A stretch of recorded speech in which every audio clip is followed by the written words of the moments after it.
Geographical factor कैसे influence करते हैं किसी भी राज्य के बनने में, तो ये हम पहले बताए थे आपको। जैसे कि हमने मौर्य साम्राज्य के उदय की बात किया। मौर्य साम्राज्य के पास जंगल था, जंगल में मजबूत हाथी थे, उस हाथी को उन्होंने टेम किया, पाला। इसके बाद वहाँ पे मयूरभंज और मतलब बहुत से खान हैं जो कि आजकल झारखंड में है, तो वो झारखंड में और बिहार में लोहे की खान है, तो उस लोहे की खान से उन्होंने लोहा निकाल के तलवार बनाया। यहाँ के लोग जो है नॉर्मली हिस्ट पुष्ट होते हैं क्योंकि उपज भी अच्छा खासा होता है। तो अब अच्छा सैनिक है, अच्छा औजार है और अच्छा उसका यूटिलाइजेशन है, तो एक साम्राज्य खड़ा हो जाएगा। तो ज्योग्राफिकल फैक्टर में वही बात आती है कि कोई रीजन कैसा होगा, डेवलप्ड होगा, अंडर डेवलप्ड होगा, कैसा शासन होगा, ये ज्योग्राफिकल फैक्टर डिसाइड करता है। जैसे दक्कन प्लेट्यू है, तो प्लेट्यू रीजन में खेती नहीं हो पाएगी, पानी जो है बहुत तेज़ी से बह जाएगा, तो पानी वहाँ नहीं रुकेगा। तो नेचुरल है कि दक्कन प्लेट्यू जो होगा वहाँ के जो लाइफ स्टाइल होगी वो हार्श होगी। एक और फैक्ट मैंने आप लोगों को बताया है क्लासेस में कि जैसे जो भी हिली एरिया के लोग हैं, पहाड़ी एरिया के लोग हैं, वो प्लेन एरिया के रिस्पेक्ट में ज़्यादा ऑनेस्ट होंगे क्योंकि वो मेहनत की कदर समझते हैं। अब घर उन्होंने आड़ा तिरछा बनाया है तो सारे घर को लॉक नहीं कर सकते ना, लेकिन प्लेन एरिया में सारा घर को लॉक कर सकते हैं, प्रॉपर्टी पूंजी ज़्यादा होगी, तो वहाँ मेहनत की कीमत होती है। और सामान्यतः आप जब भी हिल एरिया में जाएंगे, पहाड़ी एरिया में जाएंगे, तो वहाँ के लोग प्लेन एरिया से ज़्यादा ईमानदार मिलेंगे आपको। तो ज्योग्राफी बहुत सी चीज़ों को प्रभावित करती है। मैंने आपको क्लास में एक और चीज़ बताया कि जैसे आप हिल एरिया के लोगों से मिलेंगे तो उनके चेस्ट चौड़े होंगे, फिजिक मजबूत होगी, क्योंकि उनको ऊंचाई पे जब चढ़ेंगे ऑक्सीजन कम होगी, ऑक्सीजन कम होगी तो ज़्यादा लंबी लंबी सांस लेंगे, तो उनके चेस्ट चौड़े हो जाएंगे। आप अगर राजस्थान में जाएंगे तो राजस्थान में धूल की आंधी उड़ रही है, धूल की आंधी उड़ेगी तो वो आँख को मीचेंगे, आँख को मीचेंगे तो धीरे धीरे जेनेटिकली एडाप्टेशन हो जाएगा कि उनकी आँखें छोटी हो जाएंगी। ठीक है, तो ज्योग्राफी बहुत सी चीज़ों को प्रभावित। इसके बाद कल्चरल डाइवर्सिटी की भी बात किया गया। कल्चरल डाइवर्सिटी, तो कल्चरल डाइवर्सिटी क्या होता है, तो किस जगह पे कौन सी चीज़ मिलेगी उसी की चीज़ों का आप यूज़ करेंगे।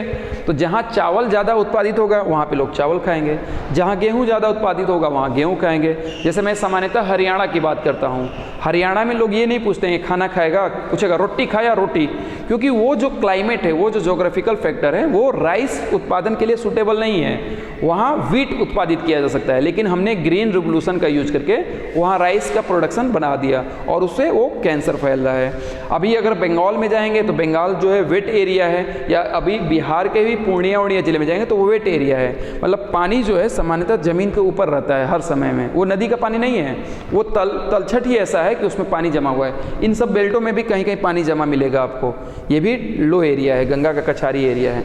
तो पानी जब ऊपर है, पानी ज़्यादा है, तो नेचुरली उसमें मछली पाई जाएगी, और जहाँ पानी ज़्यादा होगा वहाँ राइस का कल्टीवेशन ज़्यादा होगा। तो यहाँ का जो स्टेपल डाइट होगा, यानी डेली यूज़ वाली जो डाइट होगी, वो माछ भात या मछली भात या ऐसी चीज़ें होंगी। तो ये ज्योग्राफी। अब यहाँ पे आदमी कहे कि मैं शुद्ध शाकाहारी रहूँगा, भाई वही अवेलेबल है तो शाकाहारी कैसे रहेंगे। तो कई चीज़ें एक दूसरे को प्रभावित करती है। तो अब कल्चर, तो कल्चर क्या होता है कि हमारा जो रहन सहन है उसी को कल्चर कहते हैं। तो जहाँ जो मिलेगा वो आप खाएंगे, जहाँ जो चीज़ें मिलेगा वैसा पहनेंगे, और जो चीज़ें अवेलेबल होगी उसी को आप इंजॉय करेंगे। जैसे हमारे यहाँ कृष्ण की जब जन्माष्टमी मनाते हैं तो मोर का पंख लगाते हैं। तो कृष्ण जो एक है ग्वाला कम्युनिटी से थे, तो गायों के पीछे घूम रहे हैं, तो उनको नेचुरल जो इन्वायरमेंट में जो जीव जंतु वही मिलेंगे। उनको मोर अच्छा लगा, मोर का पंख निकाले अपने बाल में लगा के सजा लिए। ठीक है, तो ये उनका कल्चर हो गया। अब हमारे यहाँ डांस, ड्रामा या अन्य जो चीज़ें हैं वो सारे उसी से रिलेटेड हैं। सोर्सेज ऑफ हिस्ट्री की हमने बात कर लिया, लिटरेरी सोर्सेज की हमने अच्छे से बात कर लिया, दो तरह के लिटरेचर की हमने बात कर लिया। आर्कियोलॉजिकल सोर्सेज में आपका ये जो बातें हैं यही मेन चीज़ हैं, और उसके बहुत माइन्यूट बातें हमें अभी नहीं जाननी है। मैं कल इसका जो है एक PDF छोटा सा तैयार करता हूँ और मेजर बातें सिर्फ हाईलाइट करके ले आऊँगा, और कल इस पर एक डिस्कशन करते हैं। और कल हम इसके एक्सरसाइज भी करेंगे, खास करके ABCD एक्सरसाइज से क्या होगा कि जो मेजर फैक्ट्स हैं वो रिवाइज हो जाएंगे। तो कल मैं इस चैप्टर को पूरा तैयार करते हैं, और आज के लिए इतना ही। किसी को कोई डाउट हो तो पूछो, क्योंकि क्लास ओवर होकर तुरंत नहीं निकलना है। अगर कुछ पूछना है, कोई बात समझ में आई है, ना समझ में आई है। अभिज्ञान शाकुंतलम, उनकी 3-4 किताबें हैं, अभिज्ञान शाकुंतलम, मेघदूत। अब देखो मेघदूत, जैसे आइडिया से आइडिया निकलता है।